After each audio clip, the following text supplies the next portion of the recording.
안녕하세요. 18.5도입니다. 길재가 구원모와 이혼하게 됐습니다. 조선시대 부인이 남편에게 이혼을 좀 낯설기는 하죠. 지금처럼 법원에서 위자료를 주는 것도 아닐 텐데 더구나 대장간도 구원모의 것이었잖아요.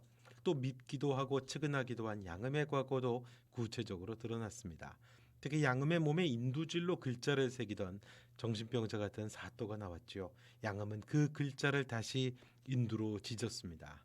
그 장면을 보니까 장현의 가슴에도 저 인두질된 글자가 있는 거구나 싶더라고요. 그 어린 양금과 아버지를 부르던 어린 장현을 비슷한 나이의 꼬맹이로 배치하고 그 두 인물의 의미를 대꾸시킨 작가의 의도가 좋은 것 같더라고요. 처음 영상에서는 나자의 계집종 비자라고 생각을 했습니다. 다시 보니 비역기자가 맞는 것 같아요. 악이죠. 그래서 그 내용을 수정해서 영상을 다시 만들었습니다. 아무튼 양음의 가슴을 불로 달군 칼로 새긴 글씨 아기, 그리고 장현의 가슴에 새겨진 글자 아비. 오늘은 그 이야기를 해보려고 합니다. 어린 양음은 관노였지요. 양음을 이뻐한 사또는 변태였습니다.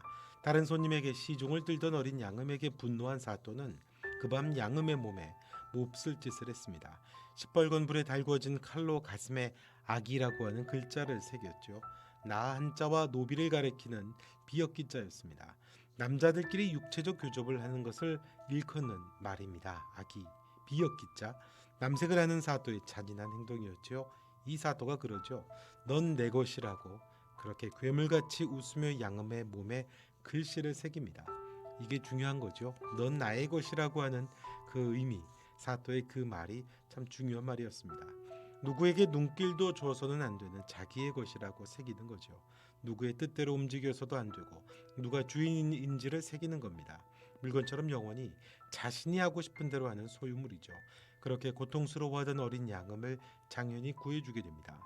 그리고 장현은 어린 양음의 손을 꼭 잡고 사또의 집을 도망 나오고 의주에 있는 양천에게 오면서 결국 어린 양음을 구해내게 되죠. 양음에게 자유가 주어집니다. 양음은 후에 자신의 가슴에 새겨진 악이 자신의 것이라고 인두로 지져버린 그 글자를 다시 인두로 지워버립니다. 그리고 말하죠.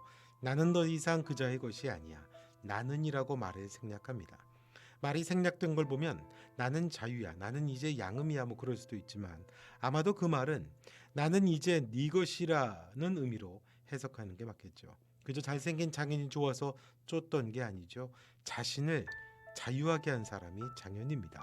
그리고 특별함이 얼마나 크면 자신의 몸에 인두질로 그 흔적을 지워버릴 정도죠. 양음이 얼마나 특별하게 생각하고 얼마나 장현을 마음에 두는지를 알 수가 있습니다. 단순히 좋아하는 감정으로 설명될 수 없는 존재죠. 자신의 삶을 구해줬고 괴물로부터 아무것도 알 수 없던 자신을 구원한 사람입니다. 그런 구원자가 바로 장현입니다. 무기력하고 무력한 백성들이 신음하던 시대입니다.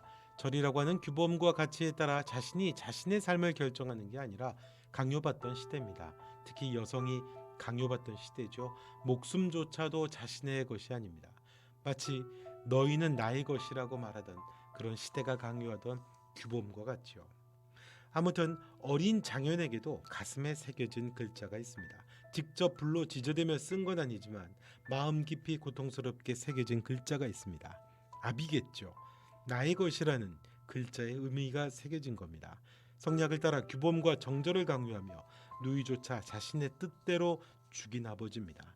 누이는 아비의 것이죠. 아비가 결정하는 대로 해야 했습니다. 아버지로 추측되는 장철은 무서운 사람이에요. 누이가 만나서는 안 될 모습을 만나니 죽였던 게 아버지 장철입니다. 어머니는 언제 죽었는지 기억도 나지 않는다고 했죠. 척화파의 강경론자, 성리학의 원리주의자인 장철입니다. 그의 어머니가 그냥 죽지를 않았겠죠. 장철의 신념과 그 가치관에 따라서 여인의 규범을 강요하며 죽였을 것 같습니다. 장철은 선친이 죽은 날과 하나뿐인 아들이 죽은 날이 같다고 하죠. 그 아들도 어릴 때 죽었다고 합니다. 죽음을 의미하는 건 그의 체면 때문일 수도 있겠죠. 죽은 걸로 칠 수도 있는 거니까요. 아들의 죽음, 아마도 장애는 누이가 죽던 날 도망 나온 게 아닐까요? 그리고 흘러 양음이 있던 관아의 노비로까지 흘러온 게 아닌가 싶습니다. 양음과도 비슷하지요. 자기의 것이라고 새겨졌던 양음이 도망 나오듯이 어린 장현도 그렇게 도망 나온 거죠. 장현이 집을 어떻게 나오게 됐는지 모르지만 집을 나와 노비가 되도록 도망치고 싶었던 곳이 아버지 장철이었습니다. 장철은 자신의 신념과 가치에 따라서 자기의 누이를 죽인 아버지죠. 자신이 원하는 방식대로 누이를 죽이고 어쩌면 어머니도 그 피해자였겠죠. 양음의 가슴에 나의 것이라고 새겨진 아기처럼 똑같은 꼬마 장현의 가슴에도 똑같이 글씨가 새겨진 겁니다. 너희들은 나의 것이라는 아픈 글자가 어린 장현의 마음에 새겨졌다고 봐야죠. 시뻘겋게 새겨진 글자 아비였습니다.